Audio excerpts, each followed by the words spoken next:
on my other phone. I tell you, just one thing after another, right? So I'm going to pour out, I've got two different tones of orange, and you can actually get that, if you only have one color orange, you can just do that with white. You can just make, start with add your dark color, and then as we go lighter down, you can just add white to it. So you don't technically need two color oranges if you don't have it. I happen to have it. So yeah, you can just make it lighter with adding a little bit of white to it as we go down the canvas. And so we're going to grab yellow as well. I'm going to put that on my plate. Now, I'm doing a smaller canvas. I'm not going to do the chip brush. They talk about using a chip brush to like get the paint on quickly, but I don't know. I don't like working with chip brushes, actually. They just leave so many hairs, right? So, so the first thing, yes, I do use a stylus to trace. I got this little small, I don't even know if I just picked them up off of Amazon one time when I was doing an order, but I got this little small, like, I think that's supposed to be a 4-pack. I've got another one someplace, and I use that, but I've also just used pencil or pen to trace on there, and then you've got the graphite paper, right? Yeah. Yep. Yeah. Oh yeah, like I said, I've also just used pen and pencil, especially if you're not going to reuse that tracer over and over again, although you can. I've used them for not hundreds, but I've used them for lots and lots of canvases. So anyways, I'm going to grab my darkest orange, basically, and I'm just going to start right out along the top. I was explaining to Sue that I'm doing it on mixed media paper this time because I have about, oh my gosh, I think I've got about 4 of these on canvases already because I taught it this spring. So mine's gonna not quite behave as well as if it were a canvas. But if you're following along, I'm just gonna go down about, I don't know, to that, maybe that second petal or so. And if you need a little bit of water, to keep that wet, because it's similar to blending furniture, of course. We're just doing an ombre blend. And then we're gonna just take the second color orange, don't even have to clean your brush, and just go ahead and work into that second color second color orange. And if you don't have a second color, then just go ahead and add a little white. You can blend it right on your painting, or you can blend it on the paint. Boy, I'm having a hard time with my words tonight. The plate. So that's, you're just going to work it back and forth. How comfortable are you with blending, Sue? Okay. Okay, I was just wondering if, how much instruction to give. I don't, I have a feeling Tina might be good at it because she does furniture. So I just wasn't sure where you were at with that. But you just go ahead. Yeah. So you just go ahead and right where you have, you added that second color orange, you just kind of brush back and forth. I'm doing, because it's a sky, I'm kind of just sticking with the horizontal lines. And that's, you want that edge to be wet as you go down as well. And we're going to go down just above the mountain. We're going to add some yellow. Really, I can add the yellow last, though. I can almost dry brush the yellow in. I'll have to grab some water because, again, I've got this paper and it wants to dry really super fast. Yeah. And I'm just painting right, if you go over part of the petals of the sunflower, that's okay because you can see that you can still see through and you can still see those lines. And so if you go over it, that's okay. We're just going to go ahead and paint over that with the colors of the sunflowers. When I get down to the bottom, right above this mountain range, this is where I'm going to start to add in some of the red. But I'm going to grab this section right here. I'm using the flat of my brush. I love to use the chiseled edge, I call it, or the flat of the brush to get around, when I have to go around tracing. It just really works well for me. But you can get your liner brush. So I'll probably work with this 1-inch flat, a liner brush, which are the ones that I use for my classes, and also just a round. I think it might be a 6 or an 8 round. I'll tend to use this quite a bit too. So those are the 3 brushes that I use. I really don't, those are the only ones I take in my classes, so I figure if I can't paint it without those 3, then I need to figure it out, because that's all I want to take to my paint parties. So I'm going to get just a spot of red. How are you keeping up, Sue? Where are you at? Okay, so just, you're not going to use much red at all, because you know red overpowers just about everything. I'm not even going to clean my brush. I'm just going to dip it in the red a little bit, and I'm going to start to put red right down here, right above the mountain range. And then I'm going to work at blending in the orange. Right now I'm just going to kind of lay it down. And for me, I'm going to have to add some water to my paper here to get it to blend. And see how that works for you there. If you go a little over the mountain range, again, that's okay too, because we're going to put purple on it. And if you need more orange, because you're like, oh, I don't like it, it's too red, then you just grab more orange. You know, your lighter color orange. You just grab more of that, and then you just brush back and forth between that. You can pull up the red, or you can keep the red kind of concentrated on the bottom there. Like, I'm going to add a little bit more orange here. I could have, like, did a base coat of orange and then put the red over that as well, but I'm going to just take my brush over all the way over to the petal, because it still has a little bit of the red on it, and just kind of work in that area so it's not so light orange like mine was. There's one thing about mixed media paper is it starts to buckle. That's why I taped it down. And I would have used a canvas. I would have used a canvas board, but I'm currently out of the canvas boards.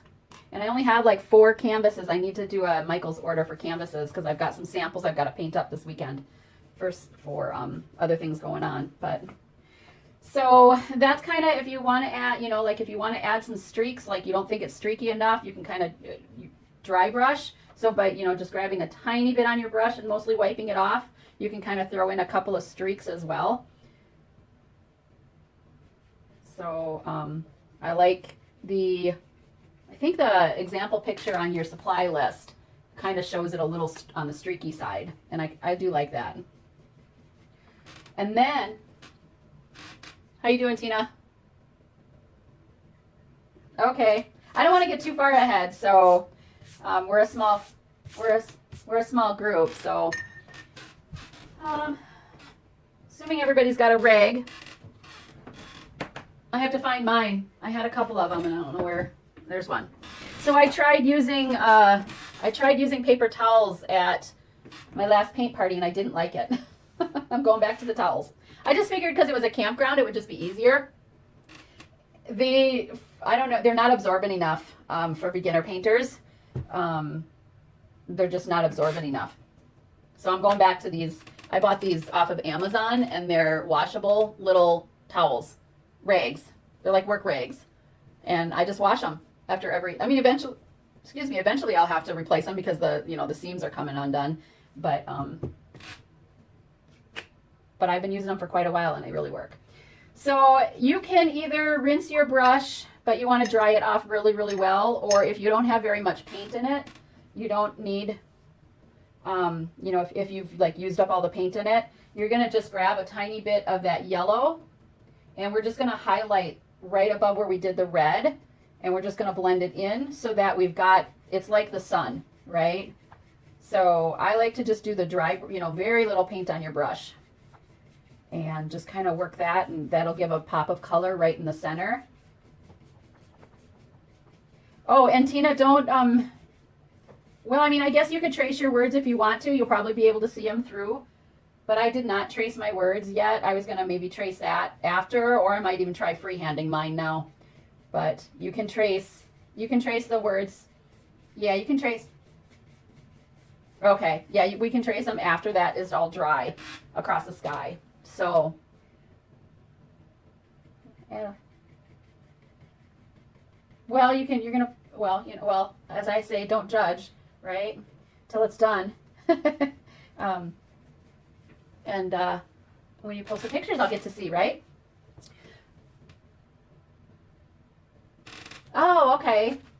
You know what? That group is not notifying me. I need to figure out why, or to get the notifications. I thought I corrected it, but I've been noticing, I noticed a few times that it didn't send me a notification that anyone posted in it. Did I hear a cat? Oh, your granddaughter. Okay. All right. Oh, you do. So, oh, you and I could talk for hours. How old is yours?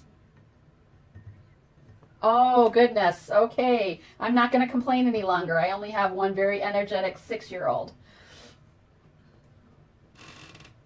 So, yeah. And you know what? I didn't even hit record on this because honestly, we're down to just the 3 of us.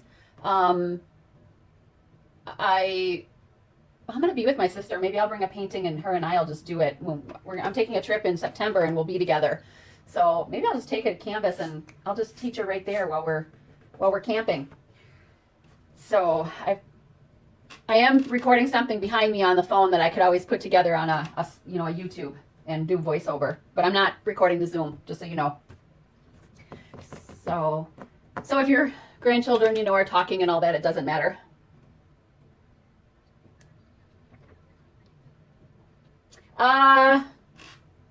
Yeah. No, I've got it recording as long as my phone doesn't fill up. I do have it recording. I on my old phone, I can hit record if I need to, if this one fills up, or I can quickly I can dump it on my computer. I could probably quickly dump it on my computer too, because that's just right here, so that I can continue recording, so that I can have a replay for you. So, yeah. I need to buy another better phone, so I can have one phone doing the hyperlapse and one not.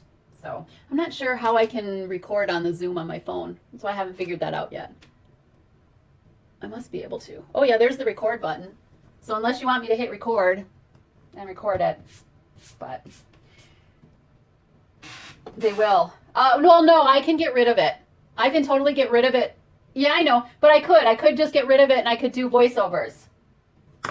Right? I mean, that's a possibility too. So, all right. Well, we're going to do, we already went down there. We're going to clean the brush off at this point, and we're going to pull out our green, and we're going to take that. I'm using a Hauser dark green, but again, if you had anything that was in the neighborhood of just a dark green, I'm going to put that out on my plate. We're going to take a little bit of black and make it darker still, and we're going to put a base coat on the bottom. We're going to cover up. Well, I'm not going to cover up the sunflowers, the small sunflowers, but I'm going to cover up my stems. So I'm just going to do this. I'm not going to pre-mix it on my plate.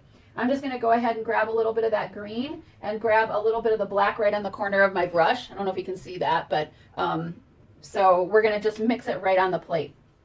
Right on the painting. And we're just going to go ahead and paint in all of this from the mountain down.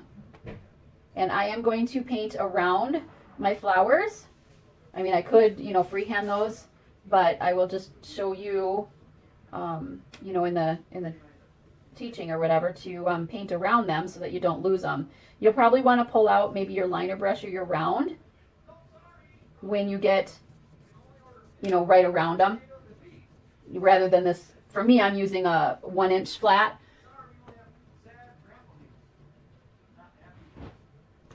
Yeah, I'll pull out a smaller one as well. So I'm going to kind of just go right up to the mountain and use this big brush, because it doesn't have to be perfect, for your tracing.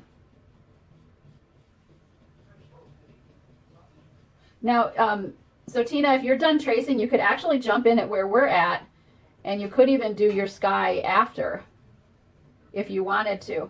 Yeah. Okay. So I'm just going to take it right up to the stem of the big one, all the way down my page, and just going to fill in this whole background with this dark green that's got a little bit of black in it. And if you're more comfortable with it, you can mix it right on your plate.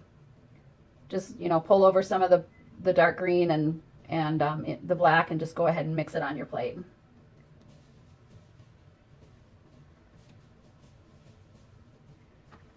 And I'm going to get like the big areas, and then I'm going to come back in with a smaller brush to go around the flower petals. I'm going to cover my stems all the way up and just redo those when we get to that spot.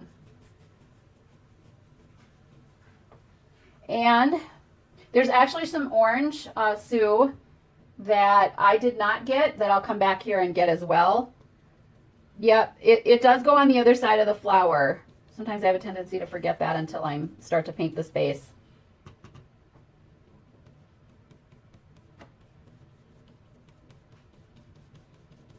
And then we're going to go on the other side of the big flower as well with this green and black mixed.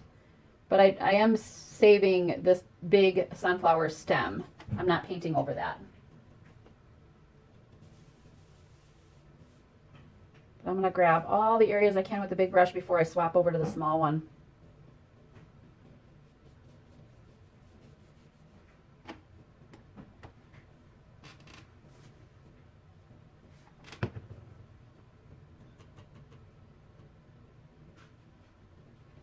And if you have variations in your color, that's okay as well. Like I got the top really dark.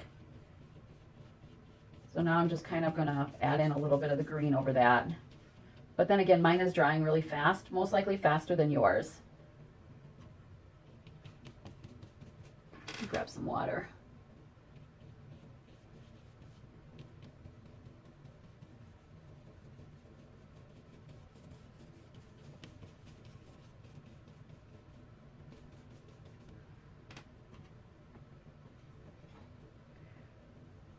Don't forget to go on the right side of your big sunflower, and there's all that green down here. Yeah, so I've got some orange. I'm pointing here underneath the sunflower. There are 2 to 3 spots of orange. So actually there's more. There's 1, 2, 3, 4 on the lower part above the mountain range. Then on the left-hand side, there's, you know, like 1, 2, you can do some orange in, and then there's the one on the very top. You can either do that one yellow like it's a flower in the back, or you can do it orange. You might even want to just do this one yellow because that's quite the gap. So you might want to just make it look like it's another petal hanging out behind the other ones. But this green is really just the base coat, so it's going to be, you know, it's going to kind of have that ugly looking stage to it because we're going to layer over it. And I think it's time for me to grab my smaller brush. So now I'll probably just take my round. Oh, a little bit too much black. And your sunflowers, the small ones, they can be messy. So don't worry if you're not getting it perfect and in every little nook and cranny up there.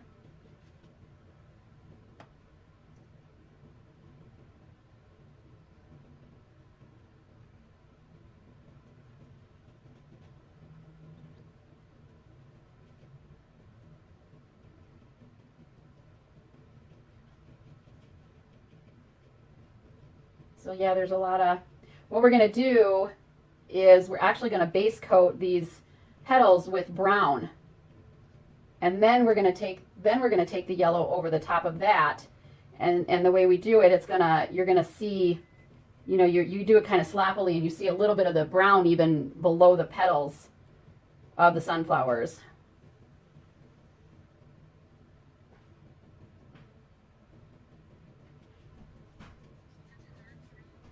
Yes.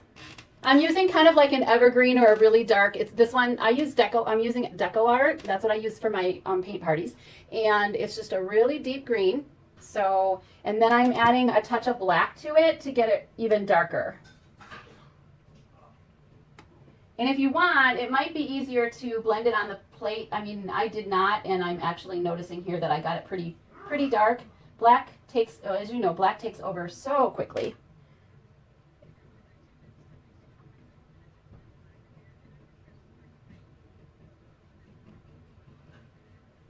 Yeah. Yeah, as long as it's just we're gonna come back over the top of it with like kind of like a yellow green. I think I have like a sour apple, or else I can add some yellow to it to make it even more green or more limey looking. And that's going to be like the backdrop, making it look like it's a field of sunflowers.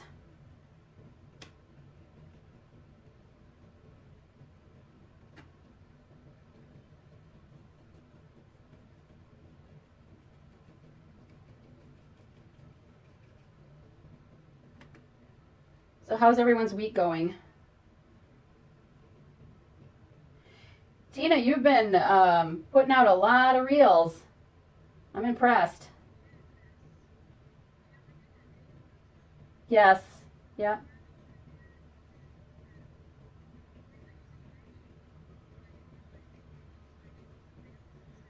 Oh, yeah.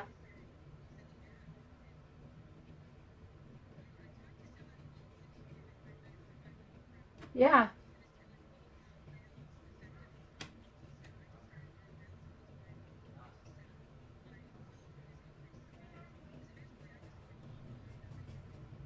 Yeah. Yeah.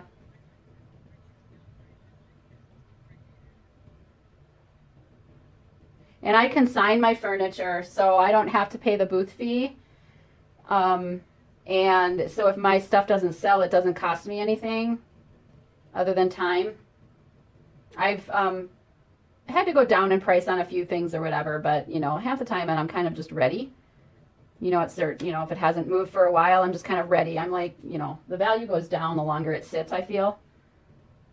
So, but yes. So Dion had done the story challenge, and I should not have participated in that because I stopped doing reels as heavily because I was spending so much time trying to figure out how to get that story every single day, and my reach went down, or my growth went down. So,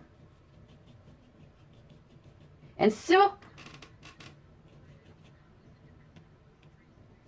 yeah,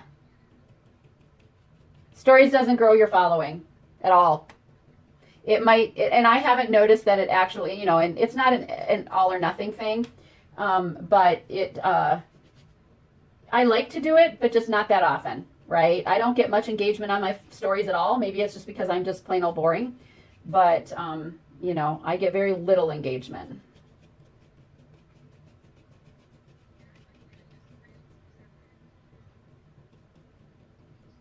Yes, they're not quick. Yeah, not quite as much. I mean, they do take a bit to make, right? To edit, if yes. Yeah. I do a lot of voiceovers because I was getting slapped with music constantly. I was, and I was, yeah. So, anyways, sorry, Sue, we're talking business.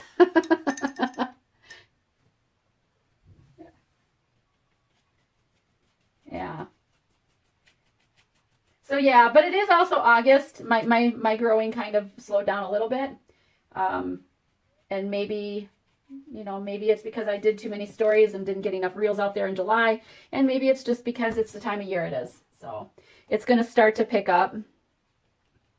Okay, where's everyone at then on that very rough, dark background? Okay.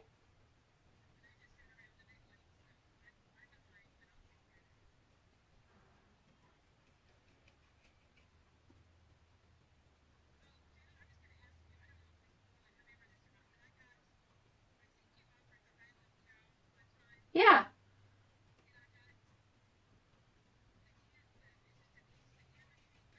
Right. Yep. It's traced on it. Uh huh. It's an eight. It's an 8.5 by 11. So if you buy a document frame, you can just frame it. Yes. So you don't even have to. So basically, if you go like for me, Walmart, I'm in a small town. Walmart has the document frames. They're not the fancy, or you can even get it in an 8 by 10. You just have to cut it down a little bit, if you're comfortable with that, or fold it over. But the document frames it works really well in as well. Because it should fit, because it's an 8.5 by 11 sheet that I put right through my printer. So that's why it was so simple to make. So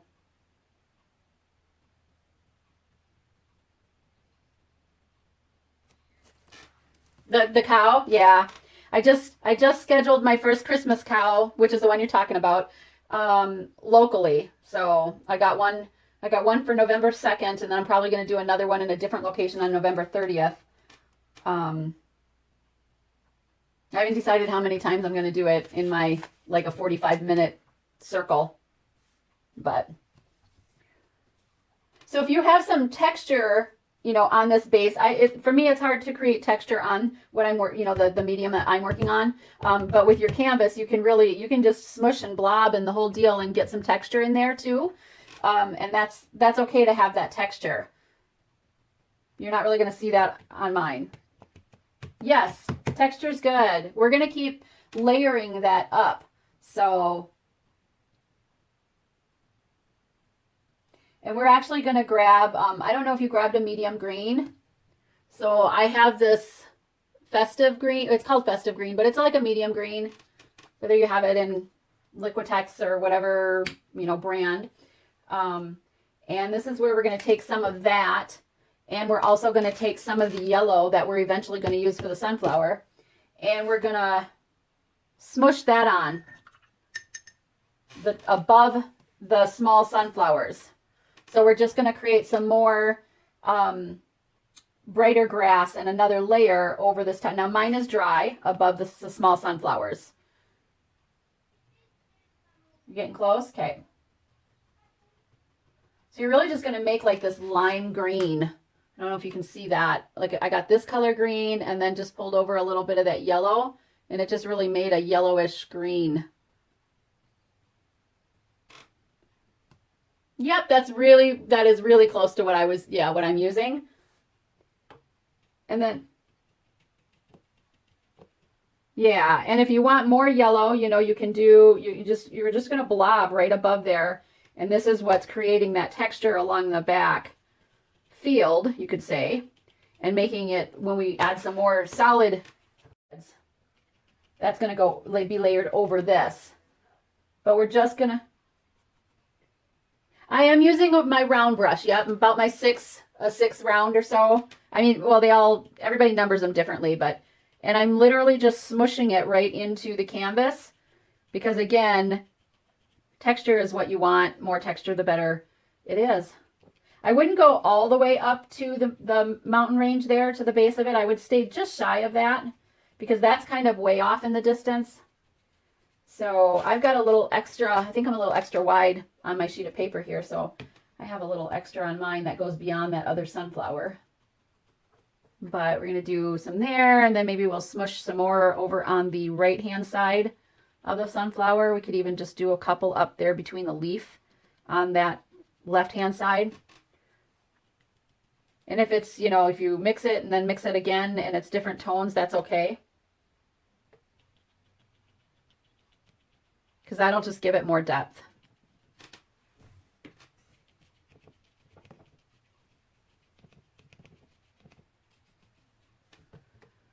And then I'm not going to do that with anything down below the flower heads. That's all going to remain that dark in the, I guess you'd say, in the foreground there. And obviously we're going to put a lighter green on for the stems of those smaller sunflowers.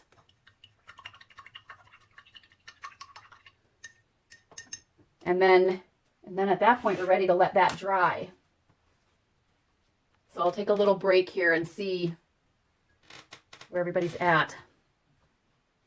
So far, so good on my phone, my other phone, that I can do that YouTube. I'll do it as an unlisted YouTube. And then, sorry, I just bumped my desk. And then, yeah, I'll do it as an unlisted, and then I'll give you the link to the unlisted. Because I don't want to put anything that I put in, you know, a group. I don't want to make that public, because then why would I bother having the group, right?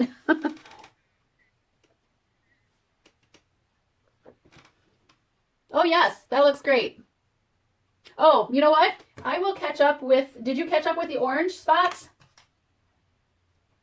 Yeah, why don't we do that real quick?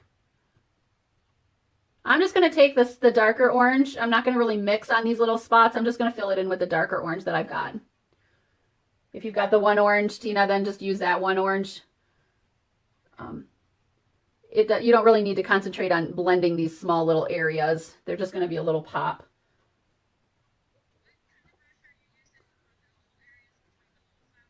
So you can use a liner brush, or I was just using my same 6 round and I was being kind of sloppy. I think that, no, this is actually an 8, but again, different manufacturers label them differently.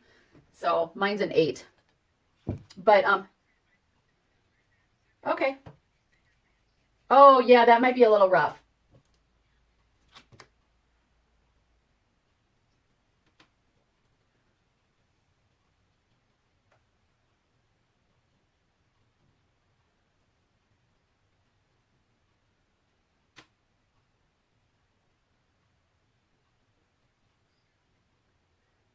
So yeah, I grabbed 3, so far 3 spots. There's also on the very, for me, on the very left, I've got a spot. It kind of depends on how you traced it too. And so any variation is fine. It doesn't have to look exactly like mine. This is kind of a big spot that I have that I'm going to take and do sky.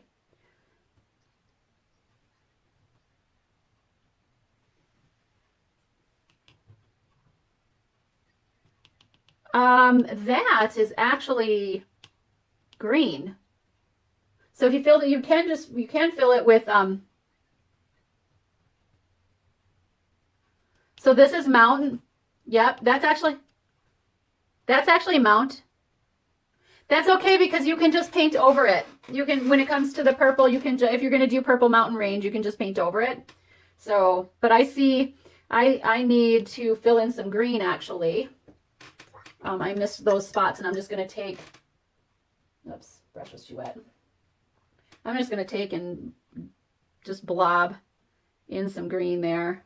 Now that does have to be a little on the dark side because when we want it to be, you know, stand out from the actual stem and leaf that we are going to be filling in, the leaves for that big one. But yeah, those spots are going to get that dark green as well. So, I'm going to take this spot right here and I'm going to make it yellow at the very top. But you can do, yeah, well, I'm just going to do the same yellow that I'm going to do with the sunflowers. Yeah. Which is actually where we're headed next, is the flower. So we're going to move on to just the regular yellow that you got out. Again, mine, and it was on there, I think it was listed as cadmium yellow, but it doesn't, and that's perfect, you know, that's fine. If you wanted, you know, variations, we can even, I didn't really add orange in it, but you can actually add orange in your sunflower, like after we get the base coat on, if you want as well. There's different ways to do that.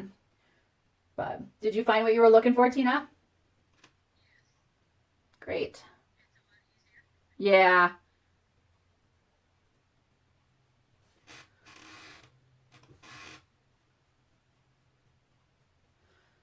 So I'm just kind of moving on and just starting to fill in the sunflower. If you're still working on what you're working on, that's fine. I'm used to having painters at every different stage. I did the Highland Cow on Saturday. And we kind of ran over. They were really not in a hurry because they were camping. They had, you know, they were there for the weekend, right? Well, some of them were there for the week, but it's the permanent campers at a campground that that I had 2 classes at over the summer. So needless to say, they were taking their time. They weren't in a hurry. They didn't need to be anywhere because they were there for the weekend. So I'm pretty sure it was about a 3-hour class. Yeah, well, you know, I told him too. I said, yeah, I don't have any, you know, like I don't have anything I have to get, you know, to do. I said, so if we take a little longer, that's fine. Just took a little bit longer than I thought, but that's okay. Again, I didn't have anywhere to go. Just made my day longer was all. But the funny thing is, I did the last time, but we didn't this time. Yeah, I couldn't pull it off 2 times. It was quite the weekend with we took the grandson and he just wanted to swim constantly. I mean, he had a blast, but he was like on overload. You know, he was overstimulated and he gets really ADHD when he gets overstimulated. So it can be challenging. So you'll notice when you're painting in this yellow that you're going to be able to see your tracings underneath there. And that's fine because we're going to layer and we're actually going to outline it with brown. But if you are looking for better coverage on a yellow, you know, yellow, well, maybe you don't know, but yellow is fairly translucent. If you're used to working with or painting with a yellow, one of the first things you learn about it is that it's pretty translucent. So it takes multiple coats of yellow typically. And so one of the things I like to do is if I'm looking for better coverage, I will add white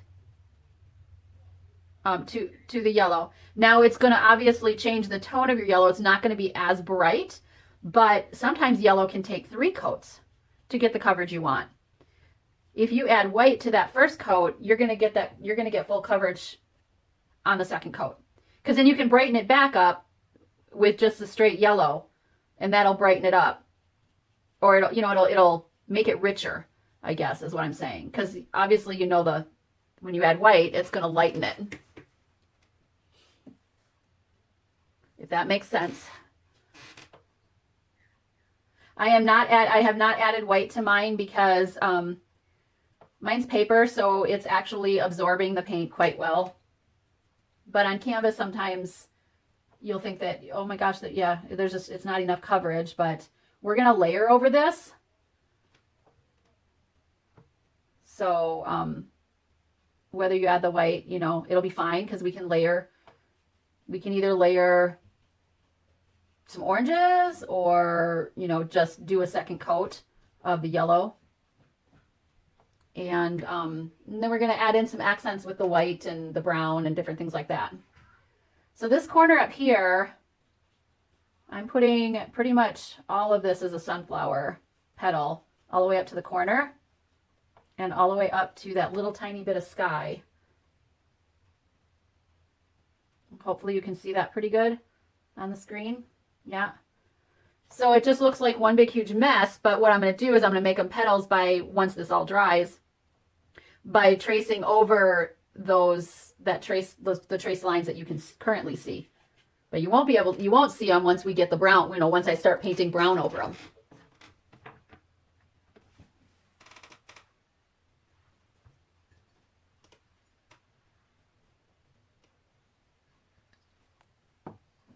I can't believe it's the end of August. We have, in some ways it feels like it has, in some ways it hasn't. Yeah, I don't know. I think I missed it. We went camping one weekend, but see, I knew the whole time that I was going to take like a week in September to go spend with my family, so I didn't plan any other trips over the summer. So we just kind of worked our summer away. But anyways, should I move on, or are we still painting the flowers? Okay. So now if you do, okay, okay. So if you want now, you can add some touches of that orange if you want to give your sunflowers some more depth. So, you know, like I could take, because your sunflowers might even still be wet. Mine I'll have to add a little water to, but you could just put some pops, you know, or start putting in some orange to give it a little more color if you want. Probably add water here, maybe try to blend it out. I'm probably going to make mud, but maybe not. You can dry brush it. You can use a little bit of water to get that spread out. Less is more in some cases. And if you get too much orange where you don't want it, then you can also just go ahead and we'll do a white over it again. Not white, excuse me, yellow over it again, right? So if you get a petal, you're like, oh my gosh, that was just way too, that's just way too orange.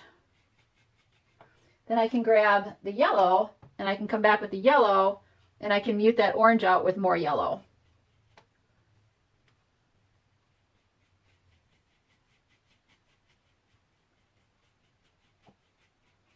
So that's kind of what it looks like when you start adding the orange. You can even blend the two colors on your plate too if you wanted to do it that way. To tone the orange down a little bit, you can add a little bit of yellow to it.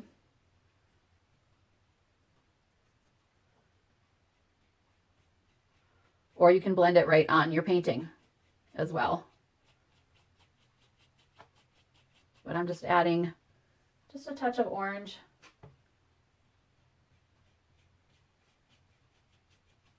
And then adding back in a touch of yellow if I get too much.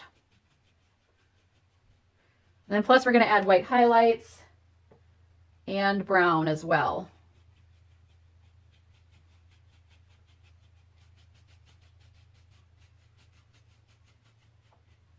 Like I kind of got a little orange heavy over here. So after it dries, I can add more, put more yellow over it to tone that orange down a bit. Got a little heavy on this one here. But every layer you add is going to add more depth and dimension.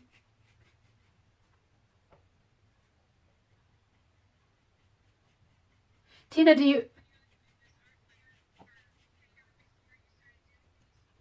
I was dabbling in canvas before I started doing the paint parties themselves.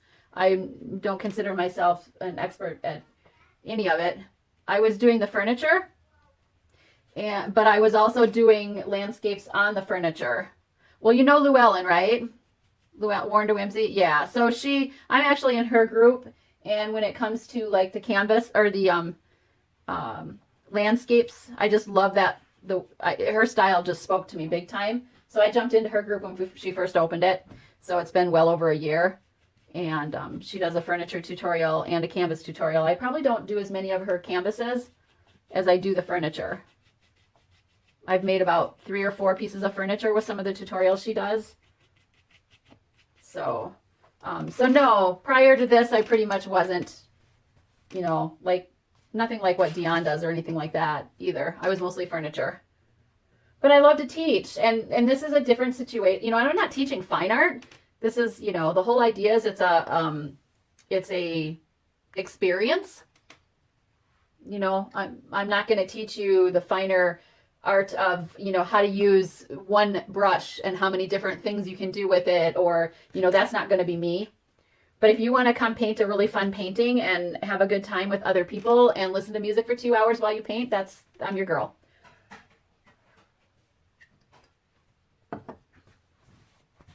So,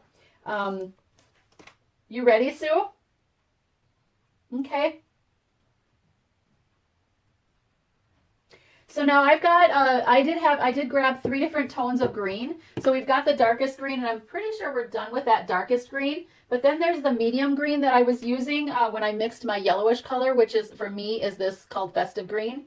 So we're going to take that, which I still have on my plate, and we're going to paint all of the stems and leaves on the sunflower. So we're going to paint these stems and leaves on the big one.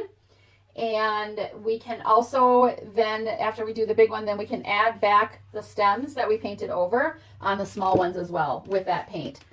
Now I'm going to use my 1-inch flat, and I'm going to use the end of it, right? So I've had it sitting in my water this whole time. I'm going to clean it off really well, and I'm going to dry it. And I'm going to use that chiseled edge. I'm going to load it up. I don't know if you know this trick, right? So I'm going to load it up. Is that in the camera? Yeah. Load it up with paint. And if your bristles are ever splaying, you wipe it against the side of your plate. Works a little better with a paper plate than this particular plate. But anyways, that gets your bristles nice and tight. And then that's when you can go ahead and do that lining. And we're just going to fill. It's going to look quite bright. And for mine, it's not getting full coverage. If I added white to it, I could actually get better coverage. So if I grab white, I haven't used white yet, so let me pull that out. But if I grabbed a little white on my brush and kind of did them together, you know, you're going to get better coverage, but it's going to brighten that green up for sure. I got to add a little more green back in because it got quite bright. But if you feel like you want to get it better coverage that first time around, just go ahead and grab a little bit of the white. And we're going to do that big stem for the big one, and then the leaf as well. Oops, dry paint. And here you can grab a smaller brush if you need to. I also sometimes will take just the very edge, the very corner of my brush, and sometimes that I'm able to get in those smaller spaces that way as well. I'm going to outline a lot of this with brown, so I don't need to be absolutely perfect right on the edge. I love to outline because it's very forgiving, and then it makes whatever you're painting, it really makes it pop as well. Kind of pops off the canvas, I think, when you add that outline. And a lot of the paintings that I do for the classes, they are whimsical. They're not realistic.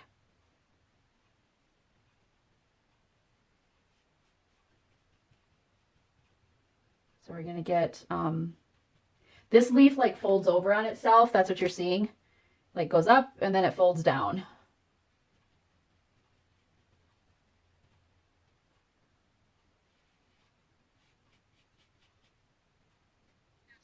Uh-huh. Yeah. Oh no, yeah, definitely. Yeah, no, yes, definitely. You can use it, yeah. Yeah, you'll probably see me use a reel too. I mean, I've used this one for a reel before, so. And yeah, because it's your painting.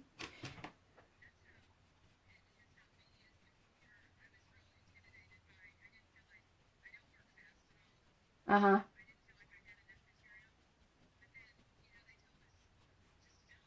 Everything. Yep. Yeah, I know. Sometimes I'm kind of like, oh my gosh, I just want to do something without that camera on. It takes 10 minutes to get the camera set up and get it all right. I just want to do something else, or, just do something without the camera. And I have, for the demonstration or for the replay. So Sue, did you get your, stems on the small ones painted in? Okay. So I'm the one that's behind. So I'm just using my 1-inch flat, and I'm using I heard somebody call it the chiseled edge, and I'm just creating the stems from that. Maybe doing a couple lines to make them a little bit thicker than just real tiny. Yeah, and I could also use, like, I could demonstrate here, you can also use the liner brush. That actually works pretty well. Probably works better. And it's okay if it has texture. Did you do your leaves as well? Okay, so we will do the leaves next. So we can start on that. Let me just catch up on this.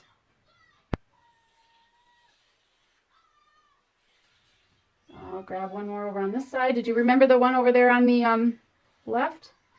Okay. All right, so now we're going to freehand. I'm going to use my liner brush for this for sure. I just want more control. And if you need to have, you can add a little water to your paint, depending on what you're using, if it's a thicker paint or a thinner paint.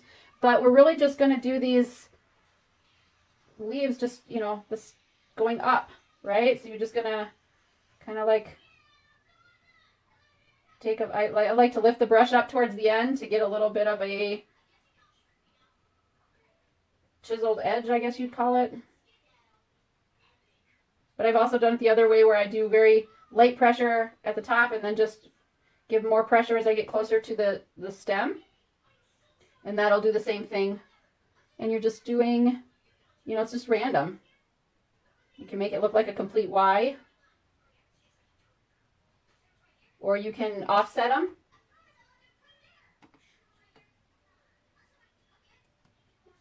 But we're really just getting the base coat with that medium green, the same as we did these stems on these leaves.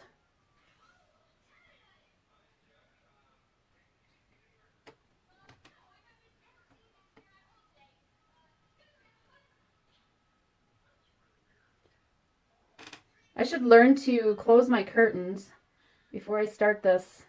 It's light when I started, but now I'm like in a fishbowl with all my lights. Should go close my curtains.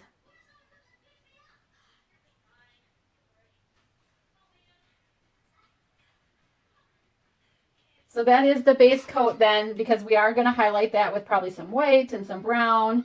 And if you feel like you need more of the green, you know, maybe when it dries, you can go over with a little bit more of the green as well. Mine's a pretty bright green because I didn't add any black to it at all. But you need it to stand out from that darker background. That's one of the reasons why. I'm going to go grab my curtains.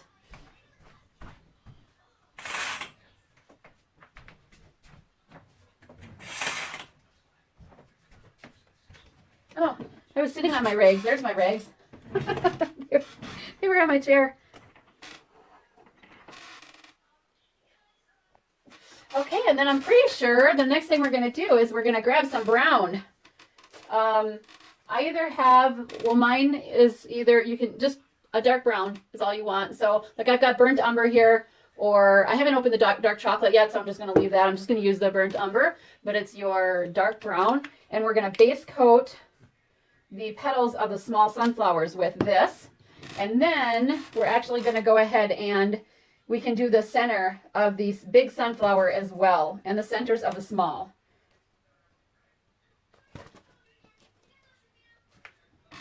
So I'm going to try my round brush for this. I mean, I've done both. But if you want to try the round, the liner brush will take you a long time, right? Whereas these, if you've got that round brush, you can pretty much fill in this petal fairly quickly. And you're just basically going to roughly get all these petals filled in with that brown. And it doesn't have to be perfect. It can be, you know, somewhat sloppy. We're going to come back over it with the yellow anyways. And the idea is to have some of this brown popping out, or, you know, where you can see it out, once we add the yellow of the petals as well. And you can get the centers of them with this brown too. So the centers and all of the petals on the small sunflowers with the brown. Gosh, you know, I could have turned on music because, you know, because we're Zoom. We're not like Facebook. We're nothing like that. So I could have turned some music on. I should have. Of course, it's on my Spotify on my phone.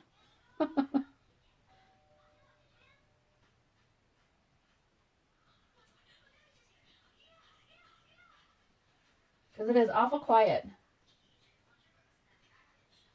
Yep.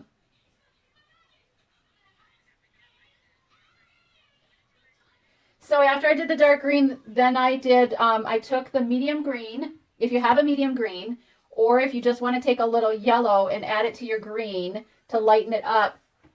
If you look at mine, you can still see it because we haven't done anything over it yet, but you just basically lightened up right above these small sunflowers in that area. Also over here on the left of the large one. You're just brightening up that area because we're eventually going to go through and we're going to put blobs of yellow that looks like sunflowers in the distance of the field. That make sense? Just, I took my round brush, I put the paint on it, and I literally just smushed it onto the canvas. Yeah, so you want to, you know, it doesn't matter if you see texture, if you get a little extra heavy in one spot versus another, that's okay. You know, you want that texture. Because I'm painting on mixed water or mixed media paper, I can't really get much of that texture. The real texture anyways, like you can on a canvas.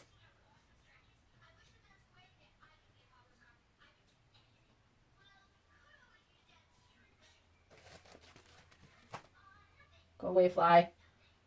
Now he's trying to fly in my head.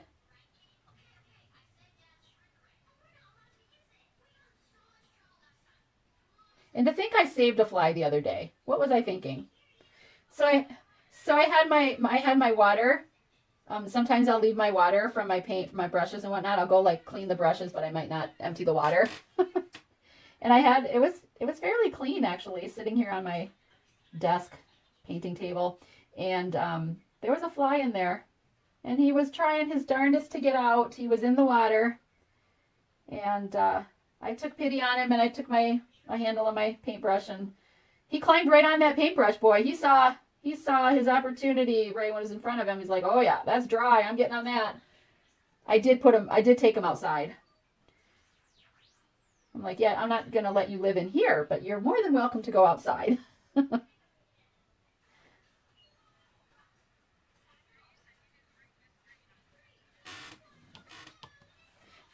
Correct. Yes, the lighter green, I left a little bit of that dark green along the base of the mountains. I wanted that to be dark.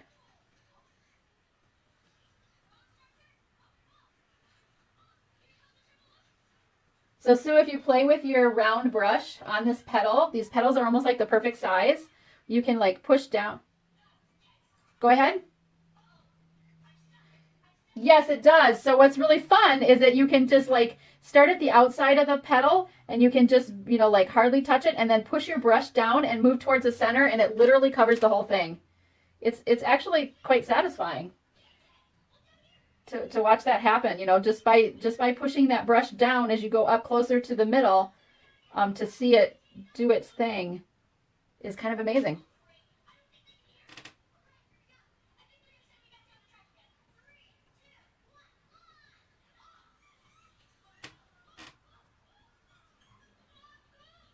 So yeah, this was the painting that the campground had originally picked for this last Saturday.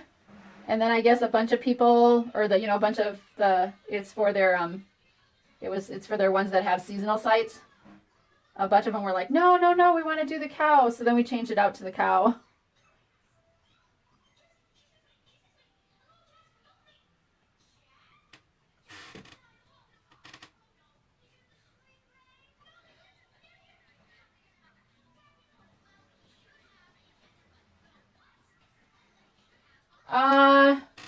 Well, I mean, a Halloween orange.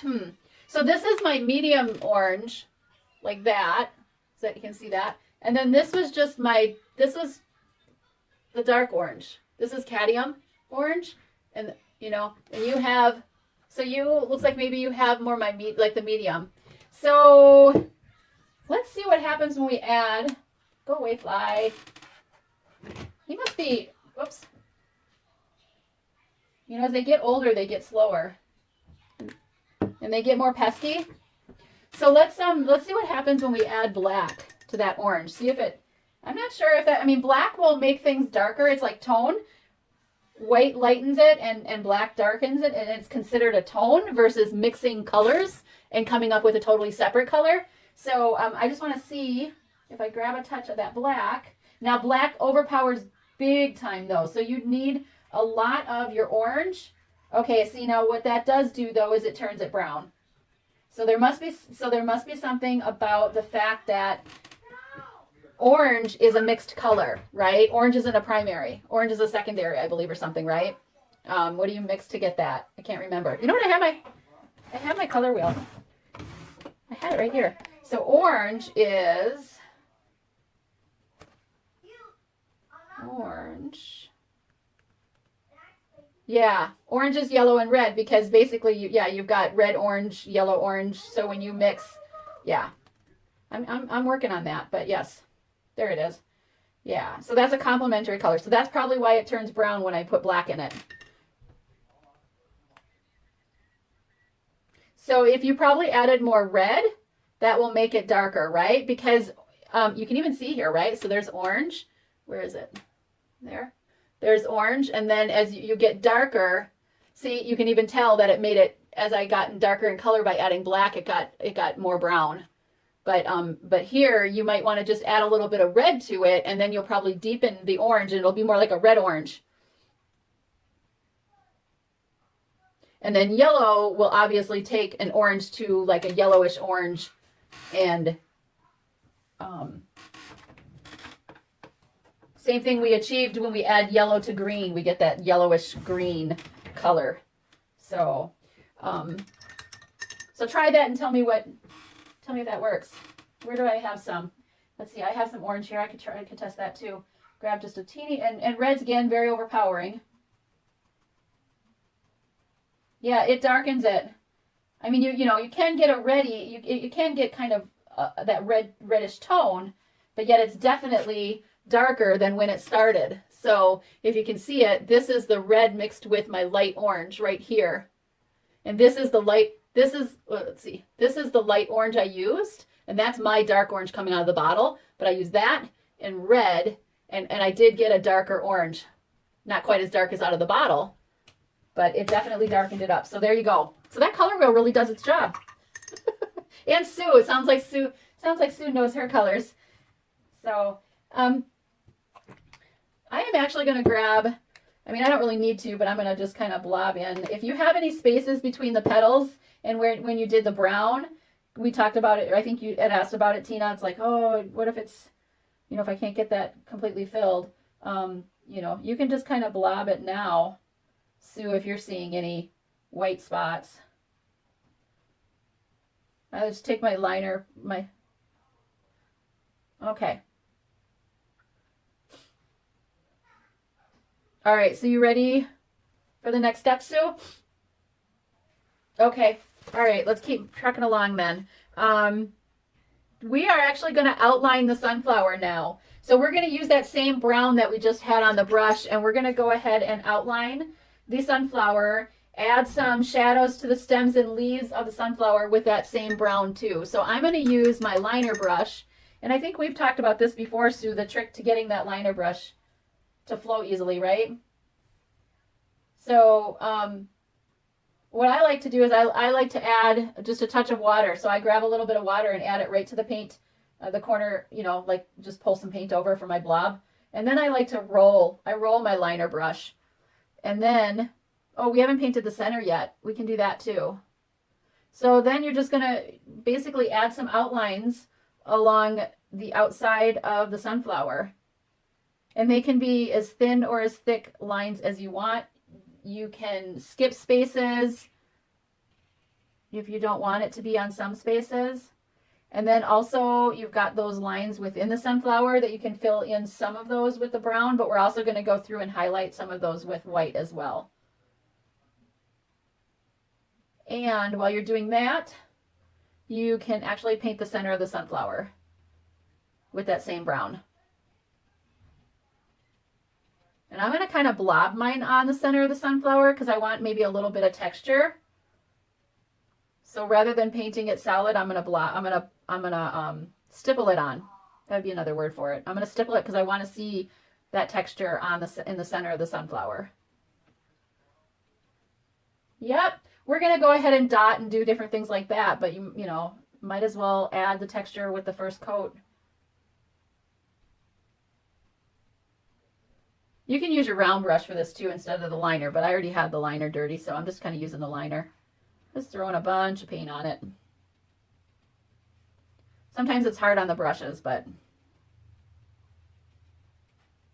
that blobbing action can be a little rough sometimes. So now I'm going to go back to lining, and I'm just going to pick where I want those lines to be. And I can really see, can you really see your traced lines, or did you get those covered fairly well? Okay. So that's why you know, that's another reason why we're lining it with this brown. Sometimes I do my sunflowers with black, but that sometimes backfire, you know, it just gets so stark, the difference. So it's nicer to use the brown. Yeah.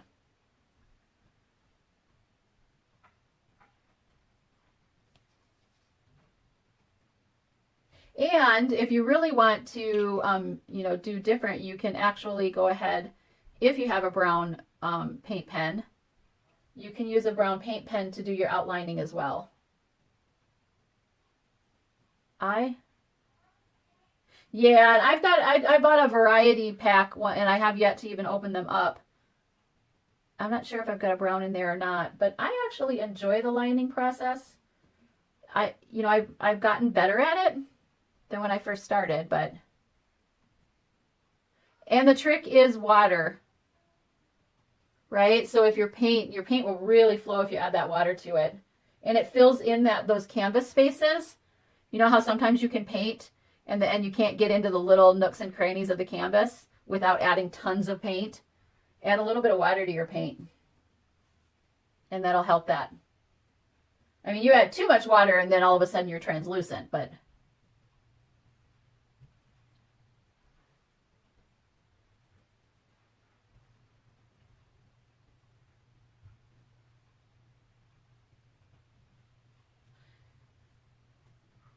I think it's bedtime at my house. I think my husband's putting my grandson to bed. He's been home. He wasn't feeling well on Monday. And so I stayed home with him till his dad got home, and then I went to work after that. His dad goes to work at like 4 a.m.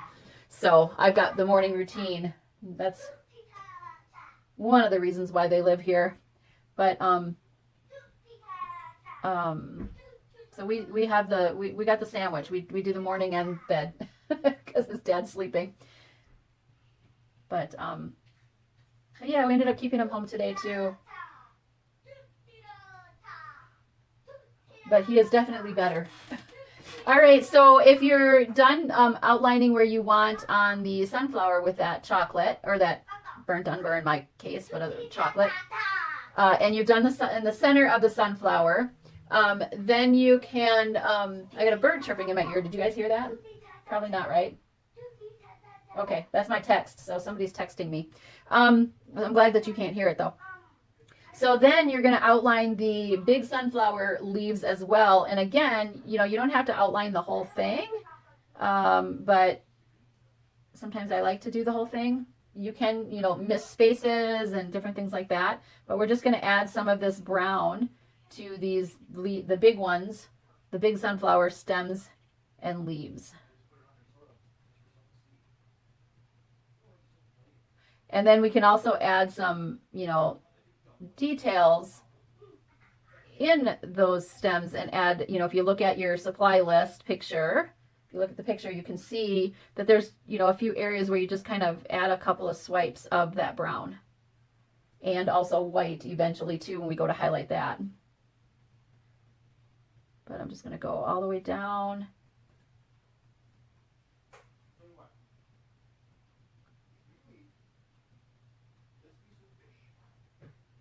There. Well, let me get this other side. And if you want, you don't have to outline the whole entire thing. And then I like to take almost practically a dry brush and add in just some really light brown lines. But again, I like that brush to be practically dry. And then I just do the lightest touch to just add a little dimension to the leaves. And then we'll come through and do that with white as well. But we're also going to do that. I'm going to do that with the stems down here. To kind of separate those from the background, I'm going to add a little bit of brown. And I'm actually just going to swipe a little bit throughout that stem as well. Does that make sense?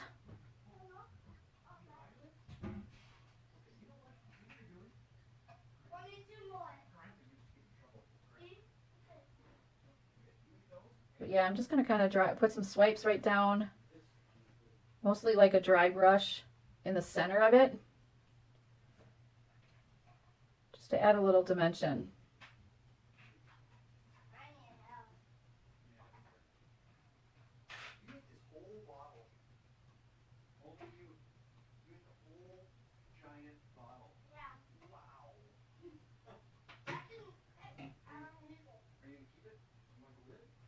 I noticed some of my greens, some I got heavier than others. Some looked kind of translucent, so some of those areas I'm just adding the brown in because I didn't get full coverage with the green.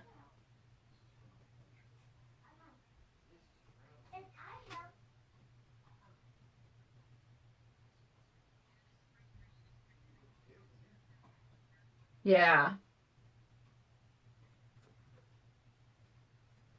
And you can take, you know, like I could even take some of my darkest green and I might add some of my darkest green, you know, into like this leaf got really, really light.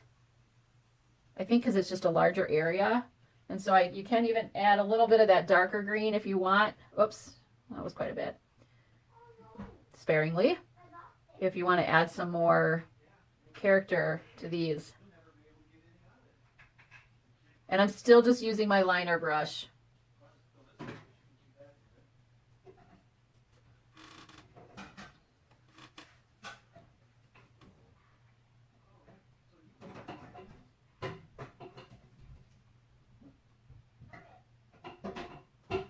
And then actually we're gonna, so how you doing, Sue?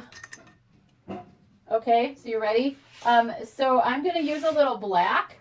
My black is dried up a little, so I'm gonna get the skin off of it here. Reactivate this on my plate. And we're going to outline the center of the sunflower with the black. Just outline the outside of it.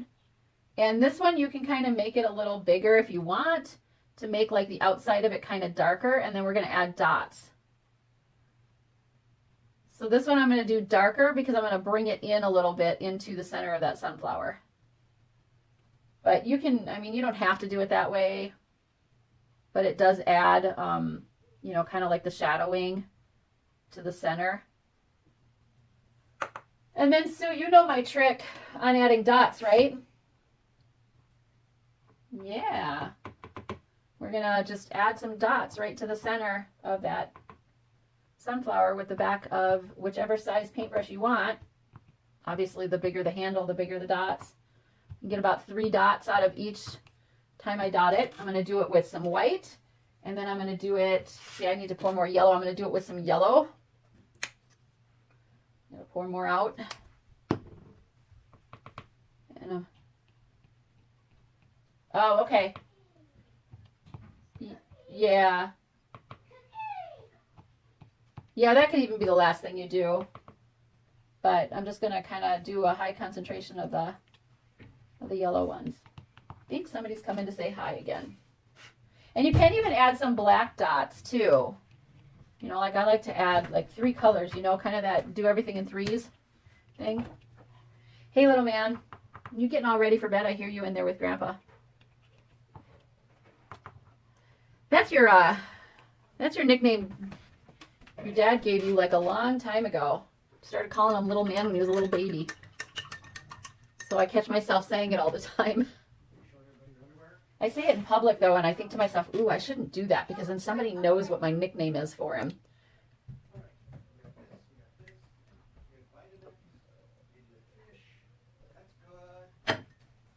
Okay.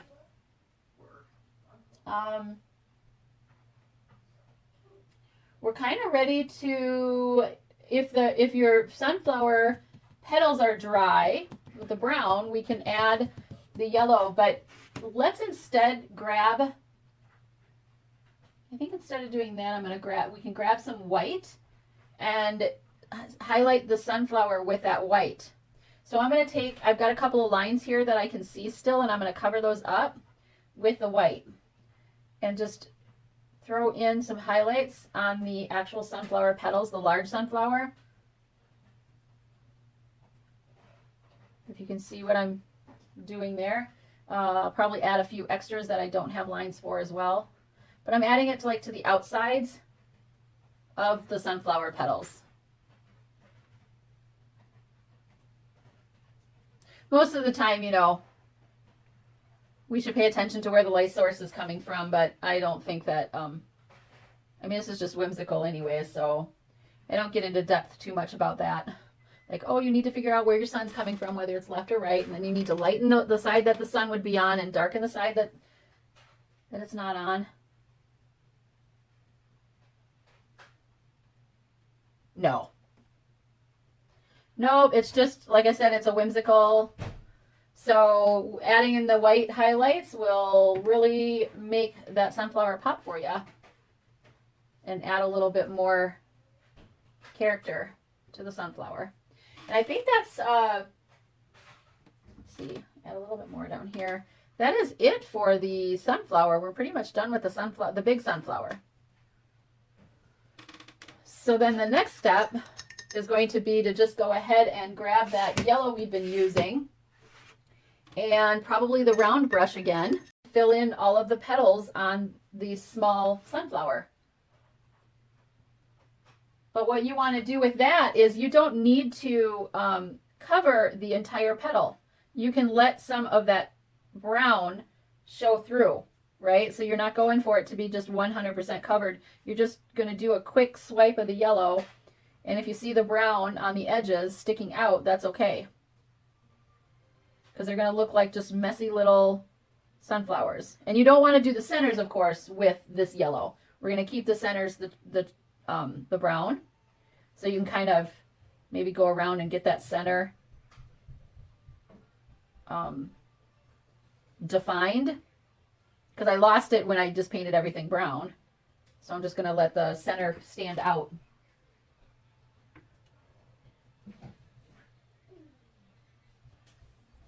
And you can do the same thing where you can, you know, use the brush, that round brush, and just really just one little swipe on each petal where you do light and then heavy pressure. Well, it depends on whether you're going outside or in, you know, if you're starting outside or inside.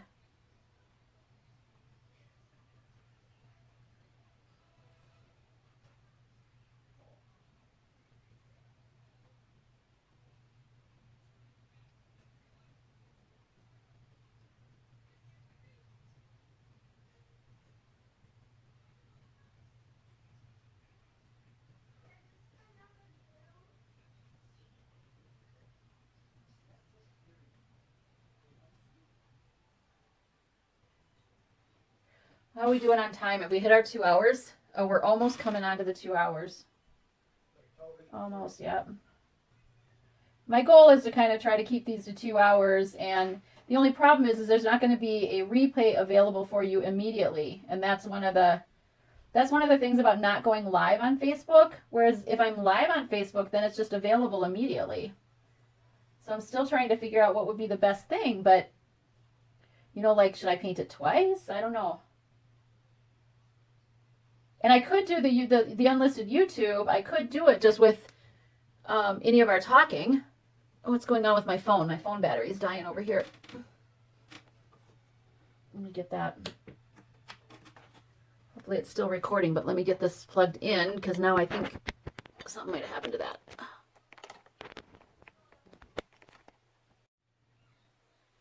All right, here we go again. So we're just going to use this yellow, and we can use your round brush.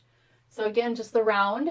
And this is where we're going to just go ahead and you can alternate, you know, you can just blob. You just kind of put it on its side and just blob right on. And then you can turn it over and use up that other and, you know, get the different sizes and random and get those very technical artsy term blob working to your advantage. So really it's looking like that it's just a bunch of sunflowers in the field with no details. So it's going right over that light stuff, the lighter green that you also blobbed in. You can come down with a few of them, you know, maybe if you want to come down a little bit more. Sometimes less is more in this case. We can even do a couple blobs in those little tiny crooks between the petals there. But I think I don't want to get too many, right? Because then all of a sudden you've just got a whole bunch of them. And that's pretty much the sunflower field, is just blobbing that yellow on there. The other thing you can do is with the center, I need more yellow, is with the center of the sunflowers, you can again take the back of your brush and you could go ahead and use the back of the brush to do that, or you could even just use the tip of your round brush. Say that fast 5 times. And you know, you could just kind of, that actually, so mine's splaying. you know, like it's all like separating. That actually worked to my advantage because then I just blobbed once and it got like about three different little marks.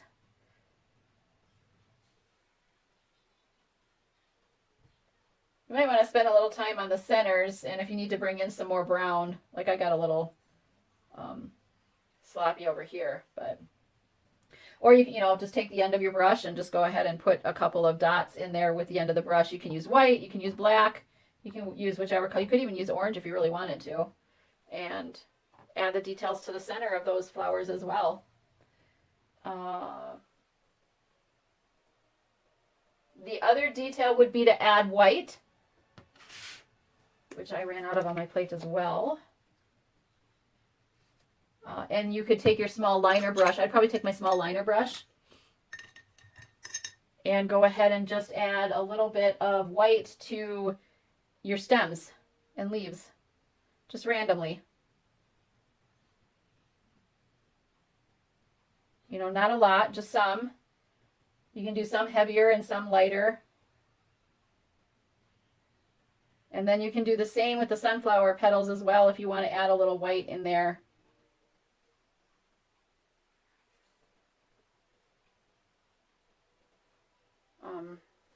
You almost don't have to do too, yeah, you don't have to do too many on these, just so that would add detail to that.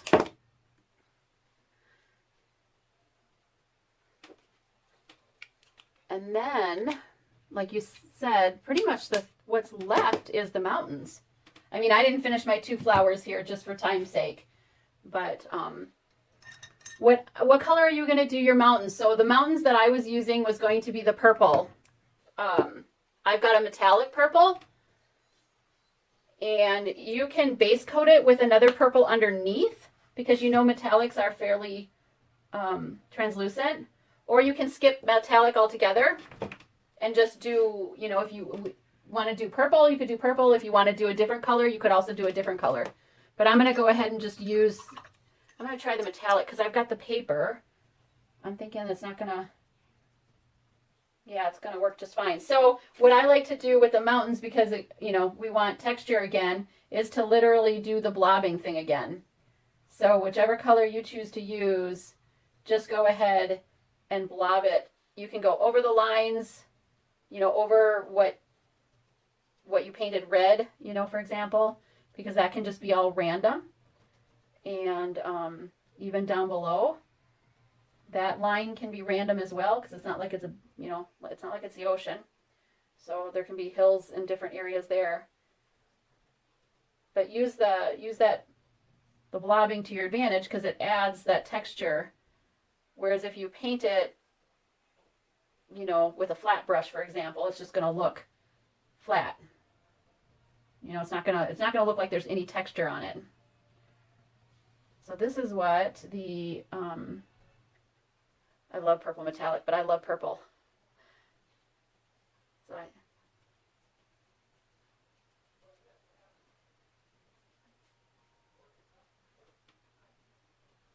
oh, blue violet would be, that would probably be pretty, yeah. Oh, okay. Cool. Uh-huh. Oh, you're mixing it on the canvas as you paint it. Yeah, that's nice because then it gives you the 2 different colors, you know, and that's going to give you the texture that you're going for too. How are you doing, Tina? Where are you at? Okay.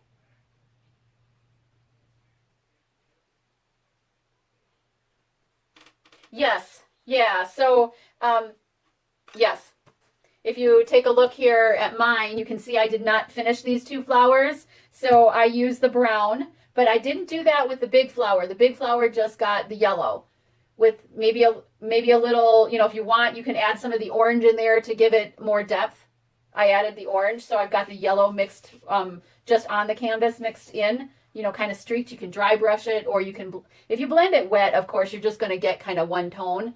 So, or one color. So I like to let the yellow dry and then take a fairly dry brush or very little paint on it and just kind of attempt to blend it out or add it over the yellow. And just keep going back and forth. If it's too orange, then like just add yellow over it and vice versa. So, but yes, these guys down here get the brown base.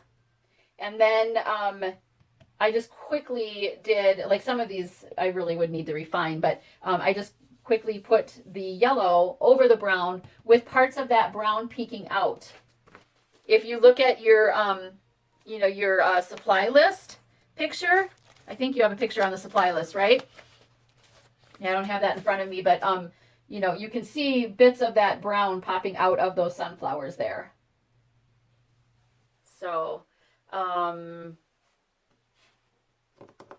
yeah, I don't need to do anything more with the mountains because that was pretty good. The paper took that. My paper took the metallic pretty well. Better than the canvas, actually, that I've painted before. Because I have, the other trick you can do, again, is, yes, the color below it. Oh, and then the biggest thing I get, or the last thing, would be the greater things are still ahead, you're not done yet. So just to explain that a little bit, oops, just put it in the metallic.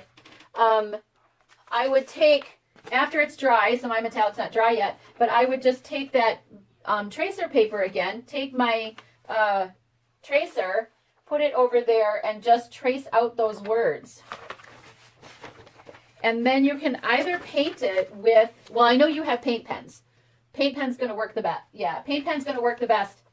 Believe it or not, even a Sharpie works well. Well, you'll probably want a thicker Sharpie, not like a fine tip or anything. But once you get those words on there, then you can just use a paint pen. And in the example, they use black and white. I tend to dislike the white, or excuse me, the black, and skip the white. But you can do the white because everything else is highlighted in the white.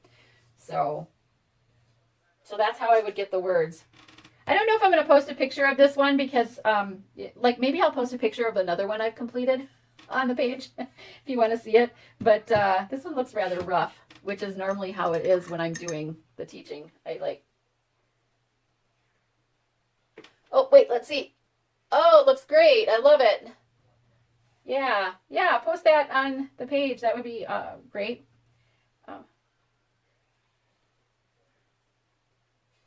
Yeah.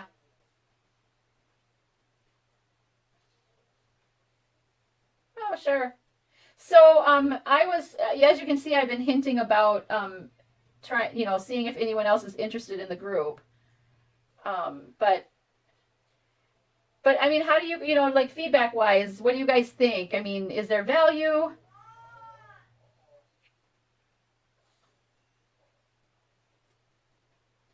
Uh-huh. And so how about with the way, did you want to say something, Tina?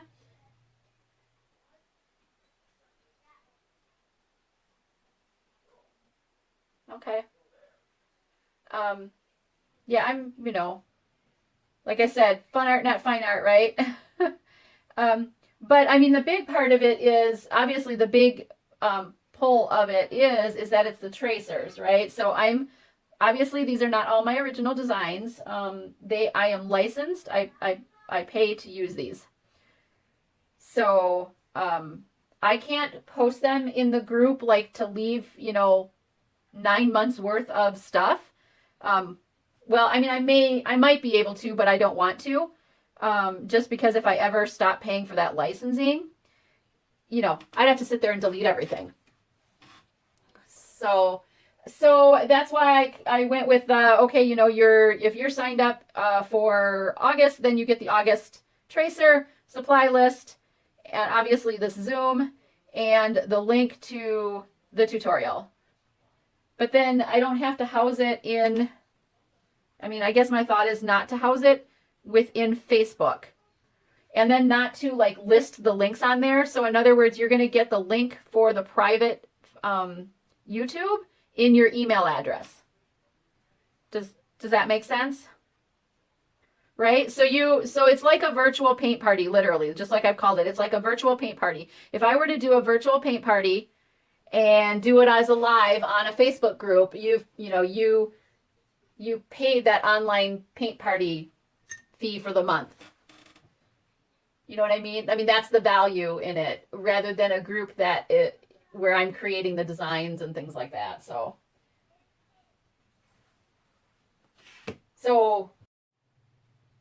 okay, it's still going actually, or it is going now. So after you get everything dry, so you can see here, this is mostly all of the detail is done.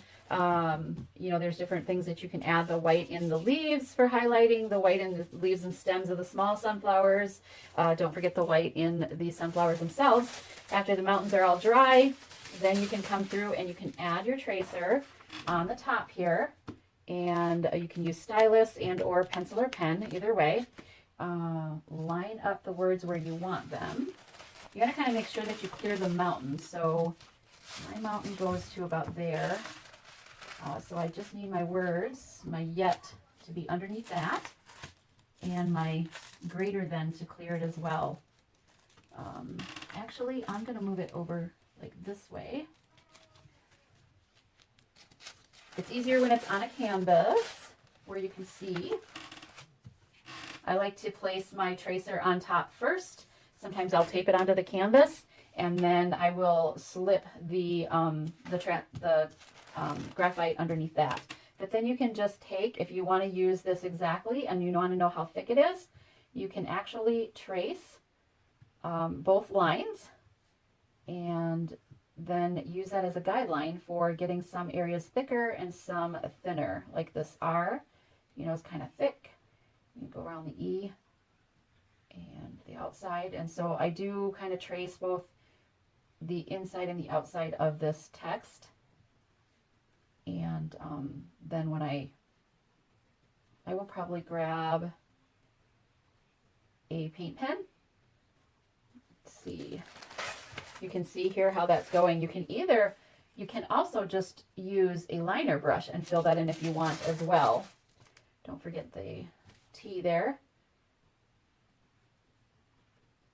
So again, it doesn't have to be perfect. It is kind of whimsical. And if you want to use the white and the black, get that. If you want to use the white and the black, you're gonna, you know, make it thicker and thinner in different areas.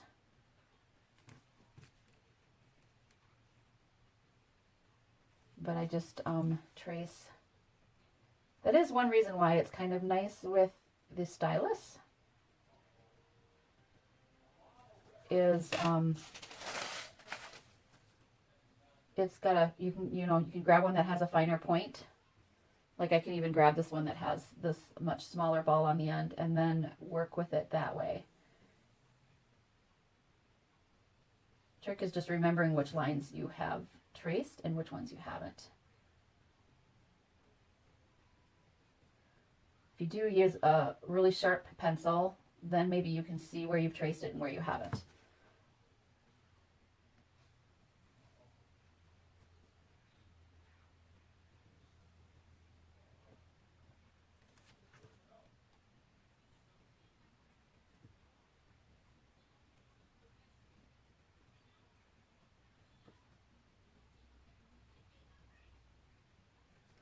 Okay, and then you of course don't want it to move. That's why a lot of the times if I'm using canvas, I like to tape the very top on with painter's tape. And then that way it has a less chance of it moving on me. Just kind of what I've learned over the many canvases I have traced.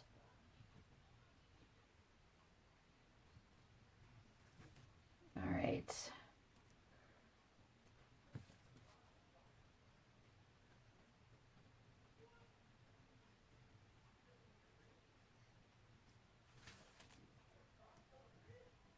One thing I will say is that G is a rather odd font, and I know I've had challenges when I've tried to fill it in. It's like my brain doesn't want to move that way, so that's kind of funny. You got to really think about that G when you make it, because it's almost like you want, you know, you're just used to writing, so you of course know the flow of things, and that one just doesn't flow as well for me. So let's see. All right, so I always hold this down and pull it up to make sure that I did not forget anything. And that E is a little rough there. Let's see about fixing that one. Let's see if that changed. Yep, that changed a little bit. And those R's too. The R's are odd. I've never written an R like that before. So my tendency is to want to do this line that goes up, but obviously that is not how they're doing it. So that's what it's going to look like when you get those words traced. I know that's kind of hard to see there in the video. Let's see if I can bring that up closer. And now you can either use a liner brush. Just take a liner brush here. I'm going to need a little more black. My black dried up. You're going to want, if you do use a liner brush, I would like to use, or I want to make sure that it's really fluidy.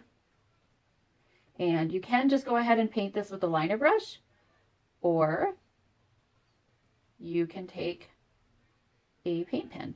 So the liner brush is going to be a little, well, it's going to take a lot longer. It'll be a little bit more difficult because there's narrow spots, there's thick spots, but that's what it would look like using the liner brush. I like to roll my liner brush in there, get it nice and tight, and then just come down and follow the edge and then fill in.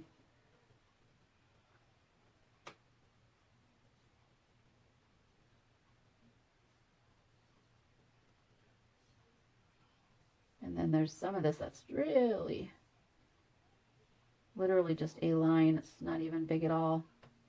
So that's what it looks like using the liner brush. That's going to be the really slow way. But let me grab a paint marker and show you with that.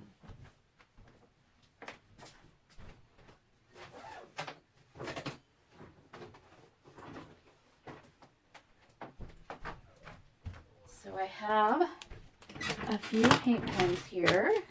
Probably going to be about time to replace them.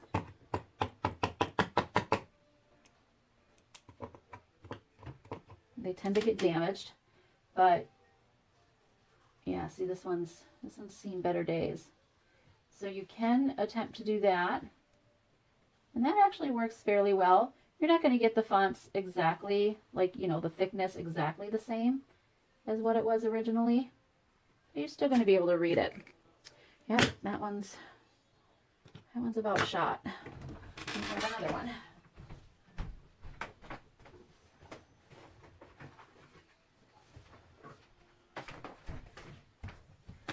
So I do have these Poscas. These are just paint markers from Joann's called Top Notch.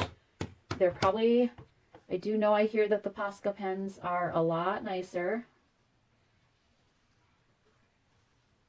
But these, when they're not dead, do work fairly well. And for me, Joann's is local.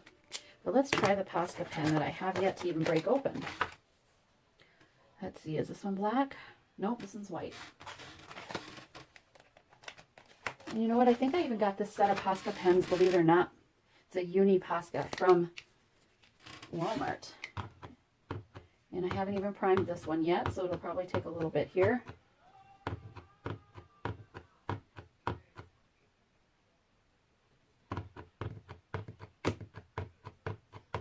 There we go.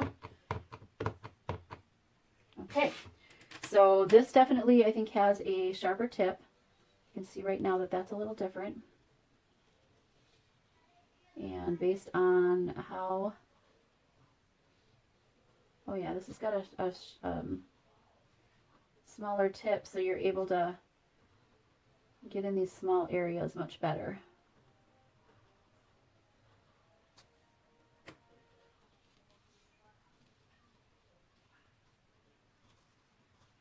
And if I add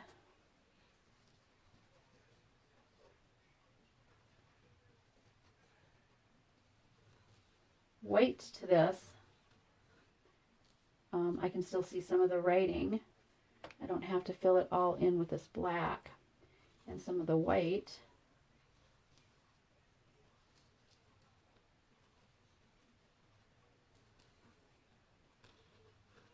would cover up maybe some of these lines that I'm not getting covered.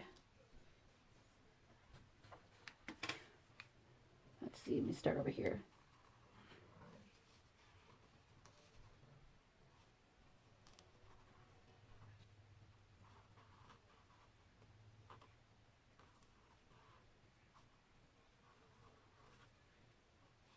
So yes, the Posca pens do definitely, or the paint marker altogether definitely makes this way faster.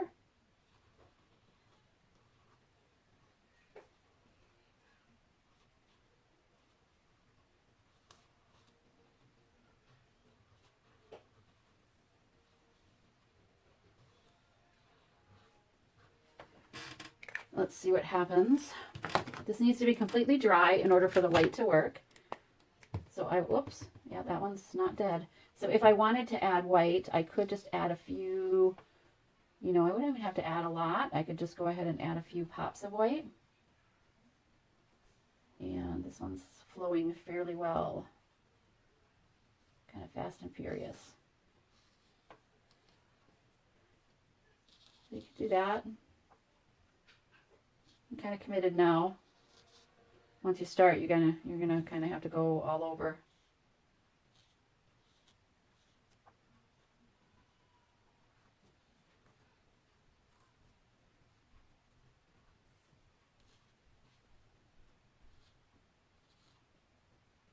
Oh, that E got a little wild.